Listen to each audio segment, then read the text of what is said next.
Isabelle Tisserand, vous êtes l'auteur du livre « La prise en charge du choc en situation de crise, choc en stock ».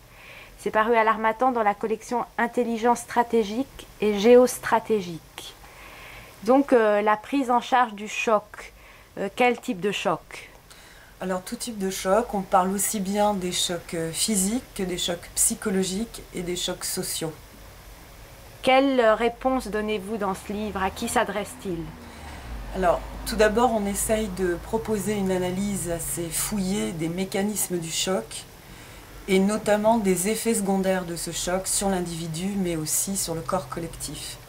Les réponses que nous apportons, ce sont tout d'abord des méthodes de prise en charge du choc, mais nous parlons également de tout ce qui va être technique d'augmentation humaine, de manière à augmenter la robustesse à la fois des résistances psychologiques, mais aussi physiques et sociales des individus.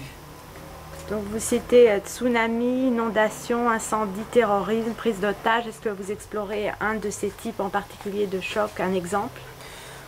Un exemple, je pense, dont il faut parler, c'est l'exemple de Fukushima, qui est assez différent de ce que l'on a pu étudier auparavant, puisque ce que l'on a vu, c'est qu'il y a eu un travail de résilience collective absolument extraordinaire. Donc nous tentons de prouver que finalement, quand la culture du choc, la culture de la gestion de crise sont bien implantées dans la culture de tous les jours, mais qu'elles font aussi partie des thèmes qui sont abordés dans certains entraînements, cela peut aider à résilier d'une meilleure façon après un choc. Nous parlons de Fukushima qui a beaucoup marqué les esprits. Il s'agit d'un choc extrêmement violent qui a été une opportunité de remettre en question à la fois nos savoirs, mais aussi les méthodes de résilience. Donc est-ce que c'est à l'échelle d'un pays qu'on peut améliorer les réactions face à des chocs? Est-ce que la politique du gouvernement peut y contribuer? Absolument, elle peut à la fois contribuer à l'amélioration des réflexes en situation de crise et pour pouvoir intégrer et pour pouvoir prendre de la distance par rapport aux effets du choc de manière à nous améliorer, mais elle peut le faire aussi à l'échelle d'une nation en proposant des entraînements orientés sur le comportement humain et plus seulement sur la destruction d'infrastructures informatiques.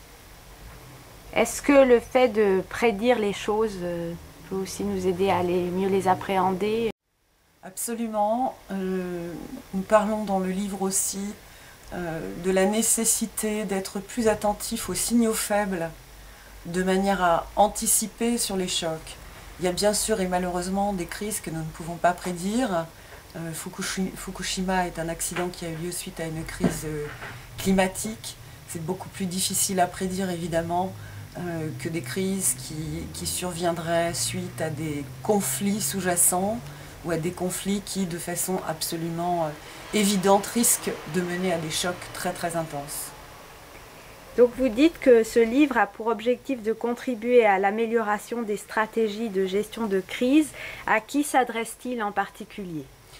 Alors ça, c'est peut-être le point de satisfaction de ce livre, puisque les premiers retours indiquent qu'il est lisible par tous, à la fois par des gens qui ont subi des chocs dans leur vie personnelle, mais aussi sur des terrains, des zones géopolitiques à risque, ou bien dans les environnements de travail.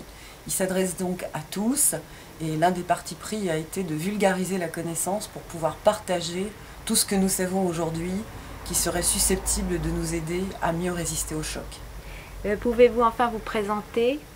Comment en êtes-vous venu à étudier la prise en charge du choc?